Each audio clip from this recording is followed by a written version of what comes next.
Glorificado seja o nome do Senhor Jesus Cristo. O som está ótimo, viu, Alexandre? Gostei bastante. Gente, vamos ficar de pé para ler Coríntios, 1 Coríntios.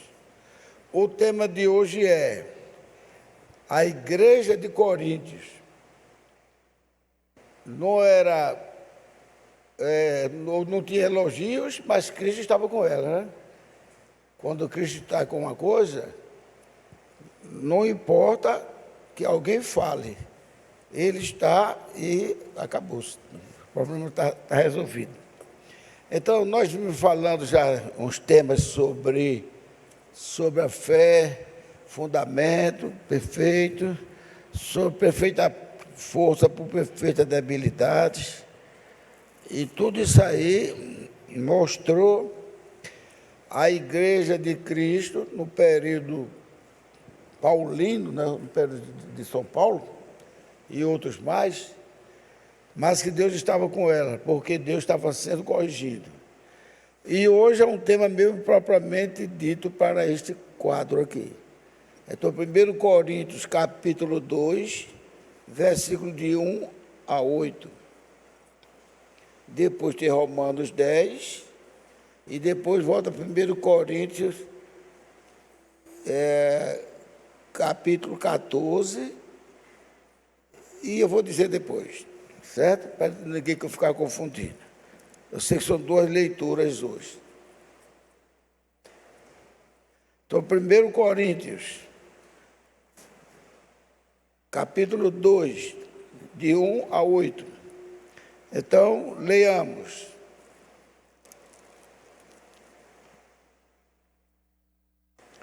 Número 1. Deixando, pois, toda a malícia e todo o engano, e fingimentos, e invejas, e todas as murmurações, desejai afetuosamente como meninos novamente nascidos, o leite. Eita, desculpe. Por isso que eu estava estranhando, irmão. Será que eu anotei e esqueci, mas eu tenho que ler? Muito obrigado, irmãos. É mesmo, a folha passou e eu não tenho anotado. Muitíssimo obrigado mesmo. Achei. E eu, irmãos, é o número 1, quando fui ter convosco, anunciando-vos o testemunho de Deus, não fui com sublimidade de palavras ou de sabedoria, isso é simplicidade de Paulo, porque nada me propus saber entre vós, senão a Cristo e este crucificado. E eu estive convosco em fraqueza e em temor, e em grande temor. E a minha palavra e a minha pregação não consistiu em palavras persuasivas de sabedoria humana, mas em demonstração do Espírito e do poder. 5. Para que a vossa fé não se apoiasse em sabedoria dos homens, mas no poder de Deus. Todavia, falamos sabedoria entre os perfeitos, não, porém, a sabedoria deste mundo, nem dos príncipes deste mundo, que se aniquilam. 7. Mas falamos a sabedoria de Deus, oculta em mistério, a qual Deus ordenou antes dos séculos para nossa glória. 8. A qual nenhum dos príncipes deste mundo conheceu, porque se a conhecessem, nunca crucificariam ao Senhor da glória. Podeis entrar que nós vamos orar. Pode entrar. Então, nós vamos orar e depois vocês deixam a Bíblia aberta, porque nós vamos ter mais leitura, mas já sentados.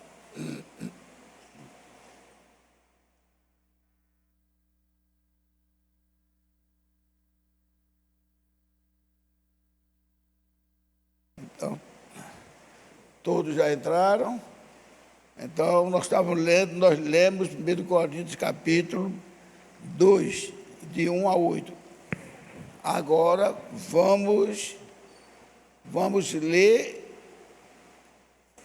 o mesmo capítulo, só que a partir do versículo 14. Aliás, 1, 2, 3, depois o capítulo é 14 e 1, 2, 3, depois a gente passamos logo para 20. Então, 14, podemos ler? Vamos lá. Ora, o homem natural não compreende as coisas do Espírito de Deus, porque lhe parecem loucura e não pode entendê-las, porque elas se discernem espiritualmente. E hoje eu estou meio assim, desculpe. É o mesmo capítulo, mas primeiro é 1, 2, 3. Não, eu já fiz. Não, agora é o meu 1 Coríntios, só que agora é.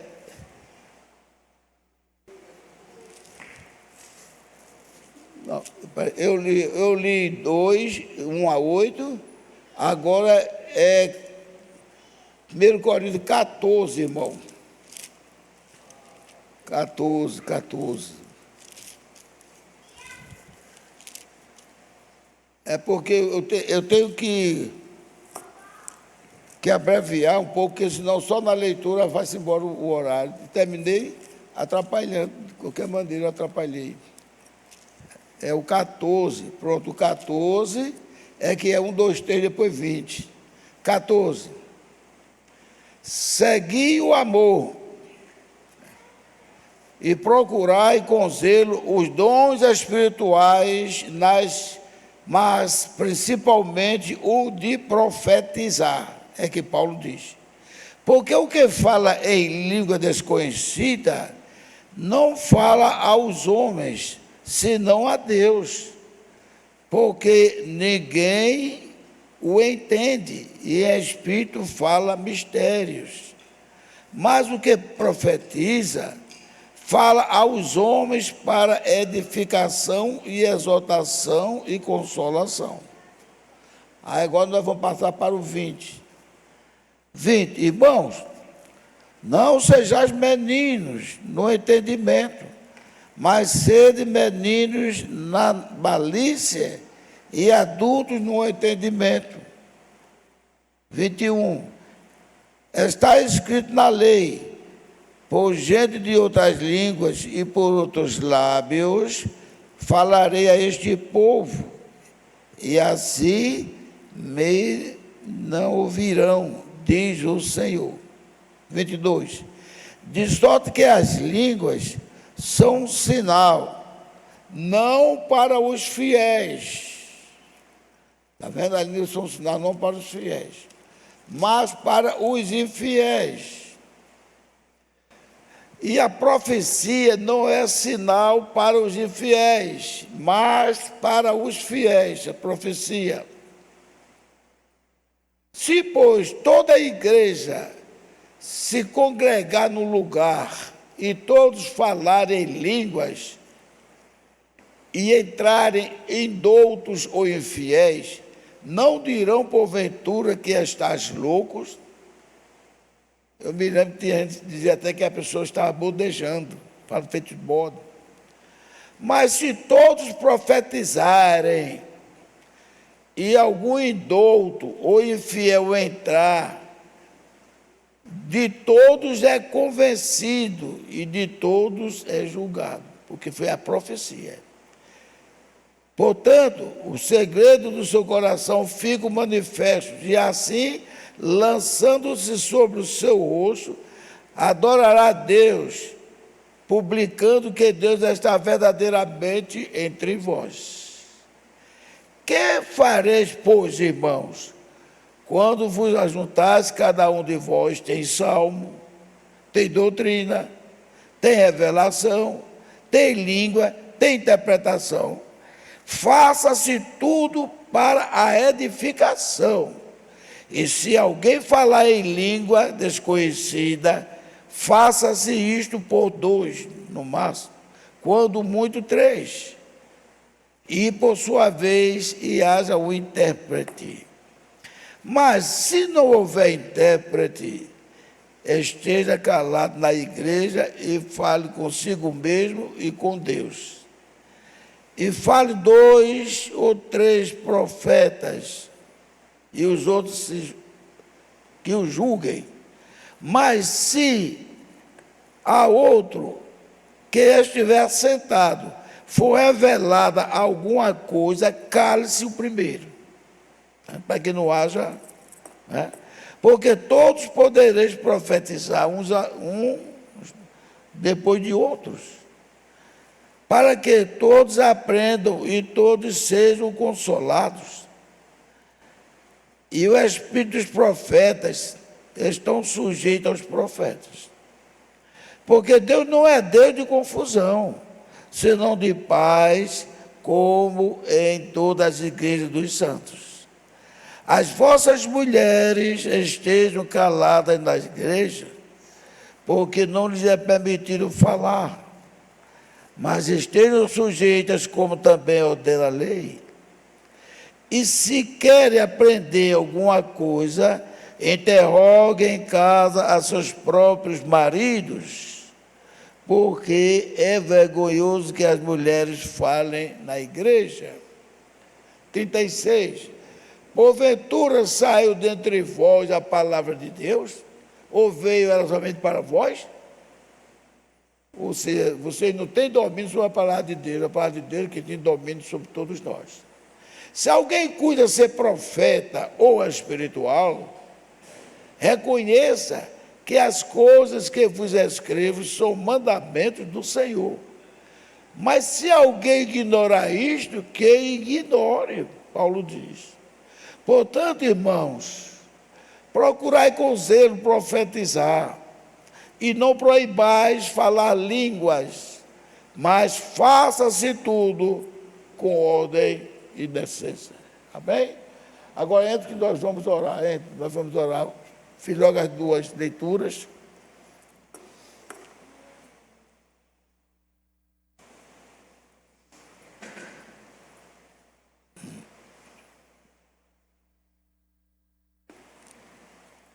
Vamos orar.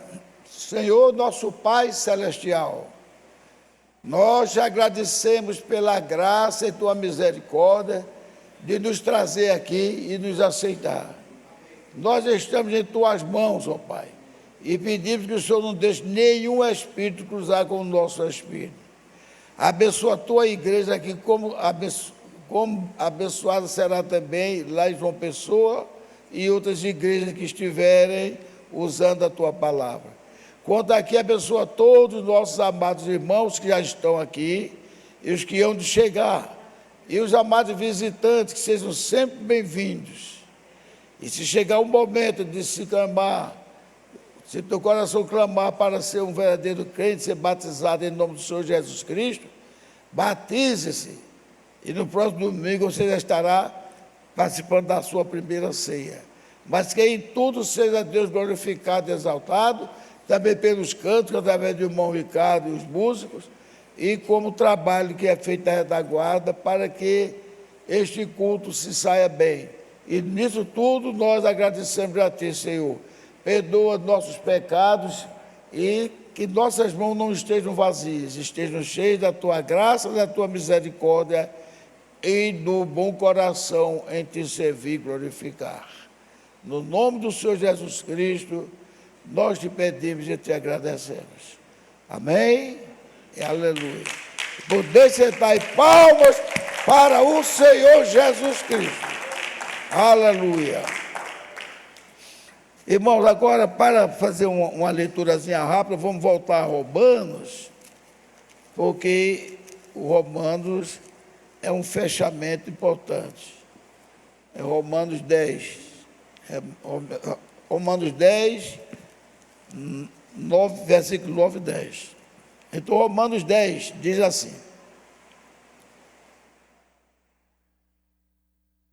Aliás, Romanos 9, 9 e 10.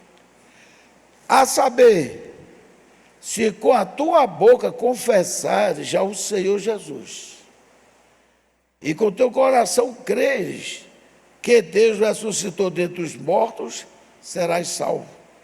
Visto que com o coração se crê para a justiça, e com a boca se faz confissão para a salvação.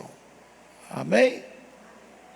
O 11, porque a Escritura diz, todo aquele que nele crê não será confundido. E este é até o trabalho que nós temos que fazer com nossos irmãos lá fora, para convencer que a palavra de Deus é a palavra que nos garante a nossa salvação, desde que cremos. Muito obrigado, irmão. Meus preciosos irmãos, quem chegou um pouquinho mais, a leitura foi 1 Coríntios capítulo 2, 1 a 8, e depois capítulo 14 de 1 Coríntios, 1, 2, 3, e depois 20 a 40, e Romanos 10, 10, 9. Bem, gente, o tema é que a igreja de Coríntios não tinha elogios, mas era uma igreja que Jesus abençoou e onde Jesus mandou mais sua graça do perdão, que foi a igreja que mais saiu do caminho, fez trelas. É aquele pai de família que pode ter muitos filhos, mas tem ali um pouquinho de filho que só é para dar trabalho. Mas ele não vai maltratar os filhos, vai se esforçar para que fiquem todos no mesmo patamar de fé, de obediência e de irmandade. Isso é conosco. O irmão Bruno chegou a falar muitas vezes sobre muitos assuntos, falou da simplicidade, depois falou de outros assuntos, que a pessoa não deve querer achar que é o tal, porque nós não somos, todos nós somos carentes, todos nós dependemos da misericórdia do Senhor Jesus Cristo. Ele quer dizer, Jesus não quer ver uns é alguém, mas ele anda à procura dos é ninguém, não é verdade? Inclusive, quando iam perguntar a ele, ele dava uma demonstração de humildade. Ele era tão humilde que um irmão foi perguntar a ele, não o conhecia bem, quando chegou, se apresentou a ele, disse, como é que o senhor prefere que eu o chame? Doutor, reverendo e outros adjetivos. Aí ele disse, se tu me ama, me chame de irmão Brano. Teve uma vez que um pastor de uma igreja, até do mesmo nome da igreja que ele começou, Igreja Batista, se deparou com ele e disse, irmão Brana, eu estava doido para conversar com o senhor, porque isso que o senhor faz não é de Deus, não. Isso é espiritismo. E começou a degenerar a pregação do irmão Brano. Que negócio é esse? O senhor fica dizendo a doença que a pessoa tem, o senhor fica dizendo o que aconteceu com a pessoa. Quer dizer, ele chegou a dizer mais forte do que Jesus, mesmo sendo mesmo o Espírito de Jesus nele. Porque Jesus não ficava dizendo, você veio de tal lugar, assim, assim, né? E ele dizia, você veio de tal lugar. Ele disse uma vez, a sua casa tem assim nas paredes, que a pessoa ficava estatalada quando ele dizia isso.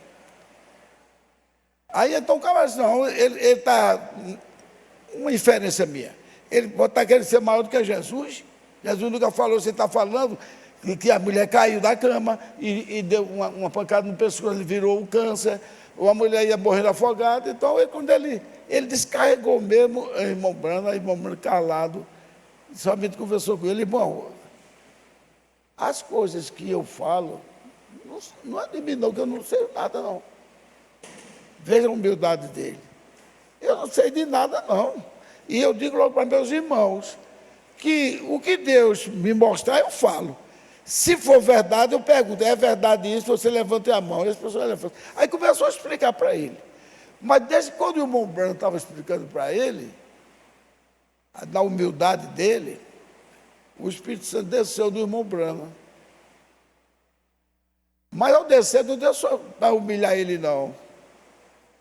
Desceu para que não faltasse assuntos que envolvesse a ação de Cristo no ministério dele. Sem que ele pedisse que, olha, eu estou aqui, eu vou orar e vou profetizar sobre você.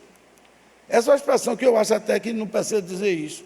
Que no dia que for uma pessoa profetizar, o Espírito Santo desce na pessoa. Quem crê nisso aqui? Né? Os jovens, vossos filhos profetizarão, os velhos terão sonhos. Então não precisa dizer, eu vou profetizar. Até porque você não pode dizer que vai profetizar, porque a profecia dos crentes tem que ser uma profecia verdadeira. E se ela não for cumprida, a pessoa pode passar por mau momento. Vou orar por você, vou pedir a Deus a misericórdia, e que Jesus possa te curar. Quando Jesus pode te curar, se Jesus curar, já foi uma profecia. Agora eu vou profetizar sobre você, vou profetizar aquilo outro. Isso, eu acho que estava passando à frente, porque Paulo não falava assim, nem Pedro. Se falava, eu confesso que eu gostaria de ouvir alguém dizer depois para mim.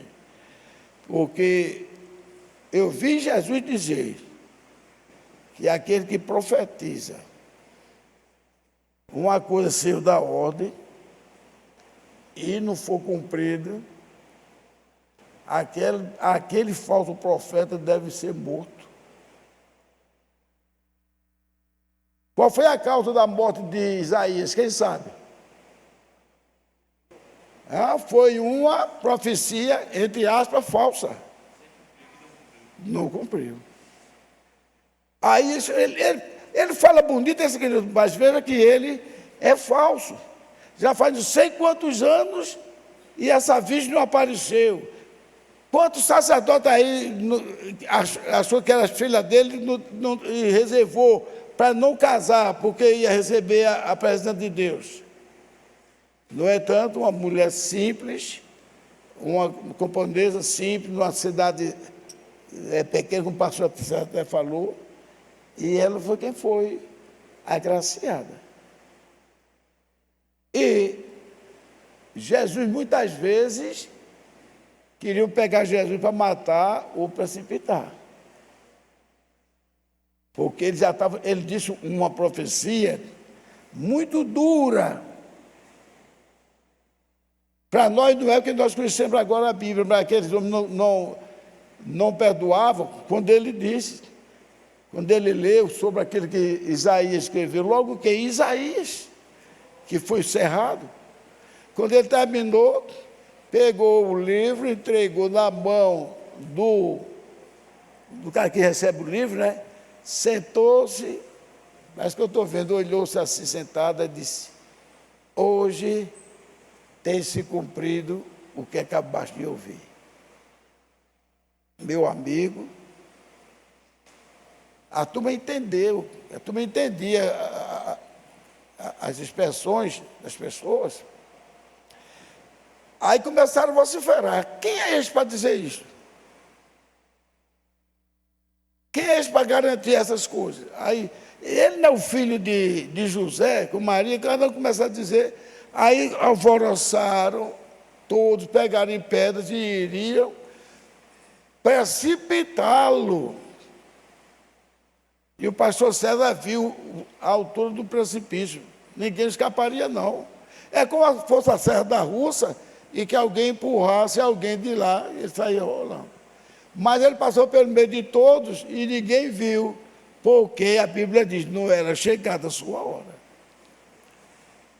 Então, quando Jesus acabou de explicar isso ao homem, a ação do Espírito Santo atuando também, para não deixar Satanás enfrentar o irmão Branham, para fazer Satanás correr.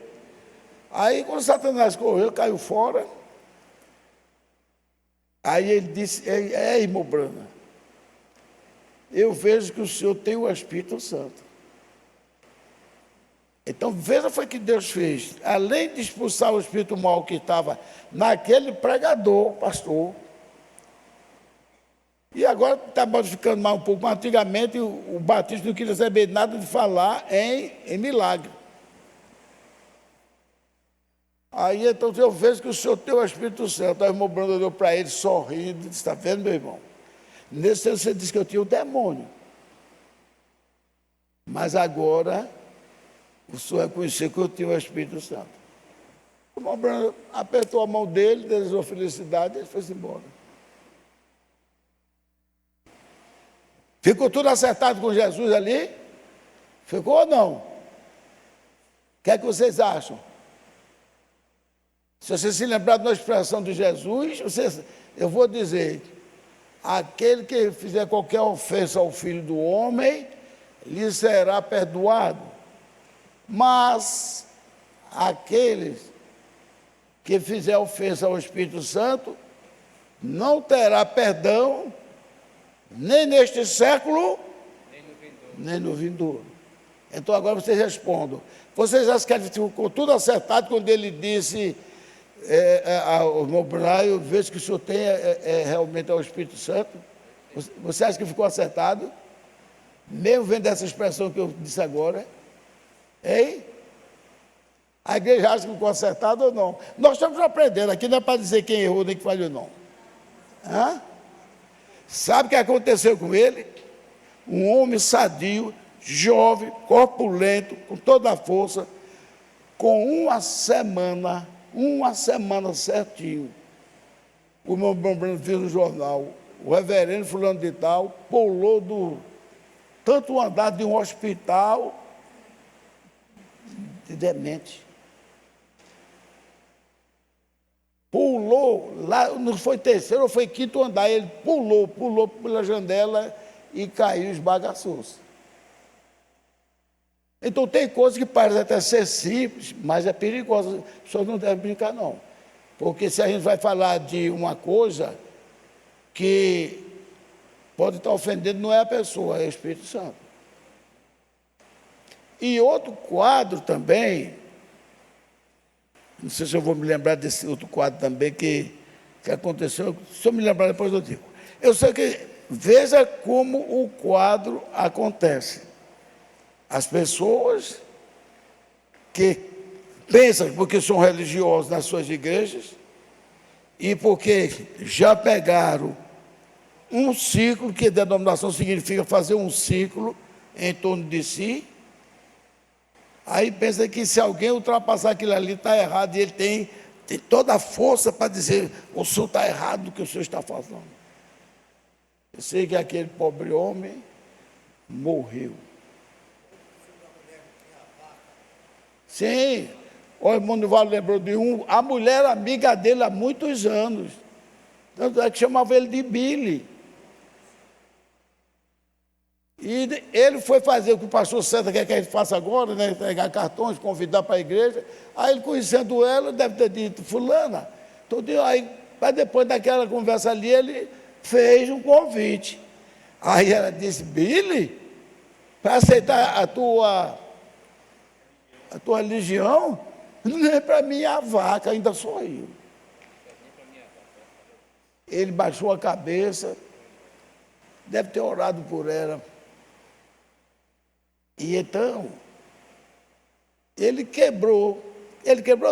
quebrou, que Deus pode quebrar, até uma promessa que Deus fez para ele, que tudo que ele orasse, não ficaria de pé, teria a resposta, tudo, aí disse, até mesmo o câncer. Aí ele viajando na campanha dele, por pouco tempo, não foi tantos dias não. Aí recebeu um aviso do marido da mulher, que ele conhecia, era amigo há muitos anos. Billy, corra aqui que minha mulher está passando mal e ela só clama por você. Chama o irmão Brando, chama o irmão Brando, chama o irmão Brando. Ele quebrou ali, paradinho, quebrou tudo ali. Ele virou o carro, veio de uma velocidade enorme, voando mesmo, para dar tempo de chegar. Mas ele estava com o coração temendo e tremendo, porque ele não queria ver, como não queria ver ninguém perder a graça da vida por ter dito uma coisa que ferisse a Deus. Veja, e Jesus não prometeu a ele que porque ele orasse, ele veio orando e veio voando. Quando chegou lá, que aquele freio terrível, ele desceu do carro, pegou a Bíblia e entrou à pressa. O marido dela disse, ela acabou de morrer. E disse a coisa mais feia do mundo, os seus olhos saltaram das órbitas. Ela é dessa mulher branquinha, cheia de sada, que a gente, quando era criança, chamava enferrujada, brincando, porque parecia um ferrugem mesmo. Diz, cada picada assim dos ferrugemzinhos dela, saiu como um negócio de casca de jaca. Essa é a coisa mais terrível do mundo de se ver. Nem um filme de terror está vendo amedrontar tanto aqueles olhos assim esbugalados. E o marido aperreado, doido, chorando, não sei o que aconteceu, de repente aquele lá. E ele não disse nada ao marido, mas depois ele pregando, ele disse para o pessoal ouvir. Não quero a sua doutrina nem para a minha vaca. Ele gostava muito de visitar os amigos, coisa que às vezes nós não fazemos isso. Ah, eu tenho um amigo em tal lugar, tenho um amigo em tal lugar, e vou visitar para ganhar ele para Cristo. Aí ele foi para um amigo que trabalhava numa oficina. Aí Billy, aí fez aquela ovação, conversaram à vontade, se abraçaram. Aí ele disse, eu vim visitá-lo. Mas o cara sabia a forma dele, que conhecia ele também desde muitos anos, sabe? Olha, Billy, se for para trazer aquela sua doutrina para cá, por favor, não. Você é meu amigo, entra aqui, ele tinha uma grande oficina, mas for para vir falar sobre essas suas doutrinas, por favor, não fala não. Aí pegou a Bíblia, dobrou, botou debaixo do braço e olha, onde Cristo não puder entrar, eu também não entro. Deu aquela vontade tremenda, que foi Deus que mexeu nele para ver se ele salvar aquele homem. Mas quando ele não viu isso, ele disse, se Cristo não pode entrar aqui, eu também não posso. E caiu fora. Nesse mesmo dia, um empregado dele, sem querer, matou ele. O carro estava lá estacionado, ele foi tirar o carro desse grandão, caminhão, aí a marcha não entrou de jeito nenhum, e o cara querendo frear, e não freou, aí passou por cima dele e esmagou. Ele estava mostrando. E tem aquele outro quadro, eu não sei porque eu não estava nem pensando em falar isso, sempre são os religiosos. É por isso que eu digo que não tinha povo mais religioso no Antigo Testamento do que fariseus e saduceus.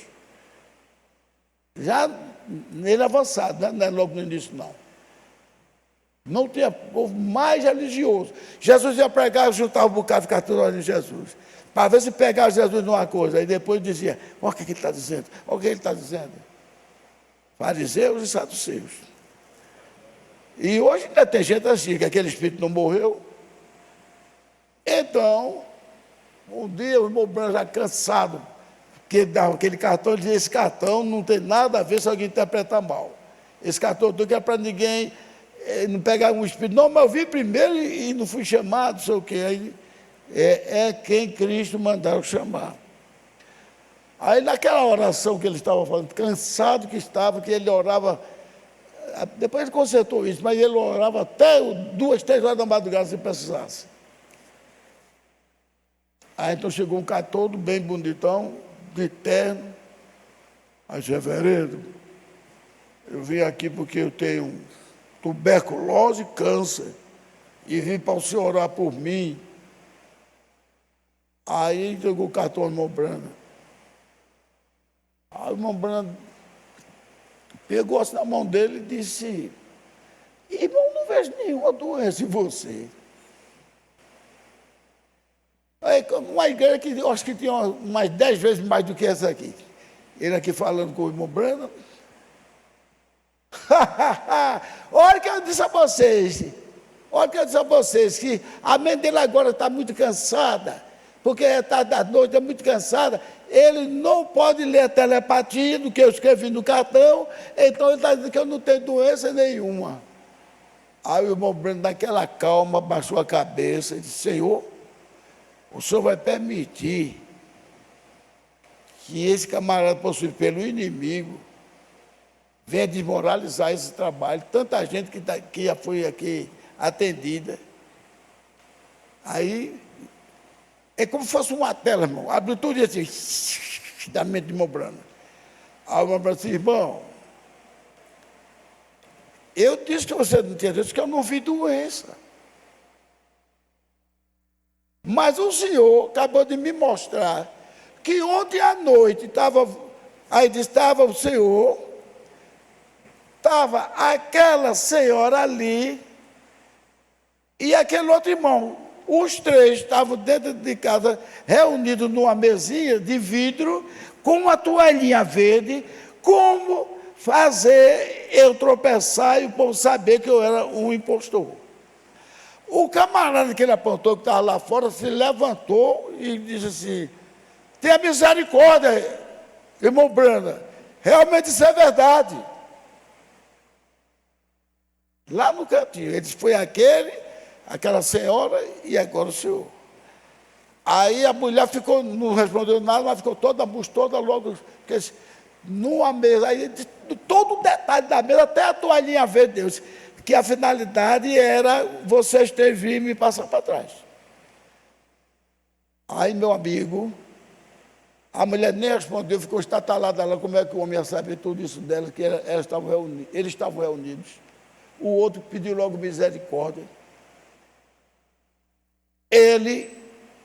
O momento ficou a coisa mais feia do mundo ver, como ele estava, se tremendo, amarelando, como que ele diz, ele descobriu, como é que ele descobriu isso? Aí o irmão Brando olhou para ele e disse: olha, tem uma coisa, eu não vou nem botar assim, não é para a igreja, não, faz tempo que ele está aqui. Tem uma coisa, você disse no seu cartão, e ele não está nem com o cartão mais na mão, escreveu que tinha câncer e tuberculose. E você não tinha. Mas agora você tem todas as duas. Olha aí, se ele tivesse seguro de si, ele dizia: não tem, não. Ele sentiu tanto o impacto, que o Espírito Santo deu um impacto tão forte, que ele ficou tremendo, amarelando, e disse: tenha misericórdia de mim, irmão, tenha misericórdia de mim. Olha aí, foi tentar humilhar o irmão Brando, pulou nos pés do irmão Brando e abraçou os pés do irmão Brando, disse: tenha misericórdia de mim, o irmão Brando disse: agora, meu amigo, não depende mais de mim, é entre você e Deus. E Deus mandou dar esse recado a você, que você tem tuberculose e câncer. Pergunta se esse homem viveu muito mais. Então, são essas coisas. Mas, nós estamos falando aqui da igreja de Corinto. A igreja de Corinto, até na ceia, que é uma coisa sagrada, que a gente deve os camaradas comiam muito em casa. Para que talvez depois da homilia de Paulo, depois talvez eles sentissem fome, bebiam e comiam. Aí você sabe que né, que Paulo diz que a pessoa não deve, né, que a pessoa come em casa, porque ali é apenas uma parte simbólica, não é isso? Está lá em 1 Coríntios, nós vamos ver isso no domingo que vem, se Deus quiser. Mas Paulo orientou. Paulo chegou a chamá-lo de menino, porque Paulo sabia que aqueles aqueles irmãos ali eram gregos, pessoas que tinham intelectuais, tinham um bocado de coisa, mas também tinha aquela coisa aquela marra de brigão, qualquer coisa. E Paulo tratou com eles de maneira tal que as mais belas doutrinas de Paulo foi entregue aos coríntios. E que Deus, sabendo que aquela igreja não tinha quase nada de elogiável nela, mas eram homens que aprenderam a respeitar Paulo e aceitar Paulo. E Paulo, não só coríntios, mas também outros gregos, que Paulo encontrou em outros cantos, e outras cidades mais, que naquela época os gentios eram mais, em grande número maior eram gregos. E então eles se converteram ao Espírito Santo. Enquanto que em lugares que eram judeus, como eles eram religiosos, foi uma luta tremenda para Paulo pregar o evangelho ali. Paulo fugia, levou pau, um bocado de coisa, romanos e aqueles judeus, e um bocado de coisa perseguindo Paulo, tudo perseguia Paulo. Mas, por que Jesus escolheu os coríntios e outras pessoas da Grécia? Ele escolheu porque ele escolheu, na verdade, ele quis mostrar que quando uma pessoa, ou um grupo, ou uma nação, não sabe, como ele disse a Jonas, não sabe o sentido verdadeiro da mão esquerda ou da direita, mas são aquelas pessoas que têm moral, que têm dedicação, mas que não, de religião, são cruz contra o Evangelho. Então, o que acontece? Deus dedicou que se torna um dos livros mais importantes que tem para nós, para sabermos como seguir a Cristo e obedecer. Paulo tinha tanto amor pelos gregos, pelos corintianos, que uma coisa que eles perguntaram, eles leram Isaías não, Daniel, aí vamos visitar Jesus. Aí quando chegou lá, chegou para Felipe, disse que queríamos ver Jesus. Aí Felipe foi apresentar ele. Senhor, tem aqui um grego, ele quer falar com o Senhor. Jesus não disse por que é que eles querem saber. O que é que eles querem saber? Não, Jesus não perguntou isso. Jesus, sem que ninguém nem tocasse no assunto, ele respondeu: diga-lhe que se o trigo cair na terra e não morrer, ele fica só. Mas se ele morrer, ele multiplica e dá frutos. Que resposta meio esquisita. Mas Deus não escreve nada esquisito, não. Deus sabe o que está escrevendo. Aqueles gregos, os gregos, eles eram homens que procuravam estudar muitas coisas, né? Os gregos. Paulo até diz, os gregos pedem sabedoria e os judeus...